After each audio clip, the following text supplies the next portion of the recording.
Ils sont au total 485 sur les 500 attendus. Les 15 autres seront issus de Beni, Butembo et Yumbi, où les élections ont été retardées. Dans la foulée, les femmes ne représentent que 10% des chiffres évoqués. Trahis par cette faible représentation, nul n'est donc raison de batailler au profit de la gente féminine, essentiellement, si pas de se conformer à la libre mission dévolue à chaque élu. Nous allons nous y conformer à nos missions qui nous sont classiques, d'élaborer des lois et de nous investir aussi pour le contrôle parlementaire.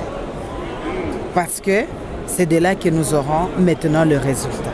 Il s'agit donc de légitimer les lois et contrôler les gouvernements. Le contrôle parlementaire, ne voyez pas seulement que si un ministre tombe, vous ne pouvez pas aussi évaluer les conséquences de tout ce qu'on a entrepris en termes de ces initiatives. Donc nous allons continuer et ça sera encore mieux. Autre réforme, c'est l'intégration remarquable des nouveaux visages.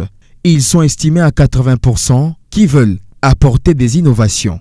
Vous devez vous rassurer. Tsingipololo signifie punition. Je ne suis pas ami à ceux qui torturent les peuples congolais. J'ai été mandaté seulement pour que les institutions de la République, les dirigeants, aient des contraintes, des mesures contraignantes pour satisfaire le peuple congolais. Cet élu de Kinshasa, par exemple, pense qu'il faut à l'actuelle constitution des mesures contraignantes. Mais oui, j'ai la constitution punitive, Dima déjà élaborée. Ça veut dire quoi? Mais il y aura des mesures contraignantes vis-à-vis des dirigeants. Vous croyez que ça va rester ainsi?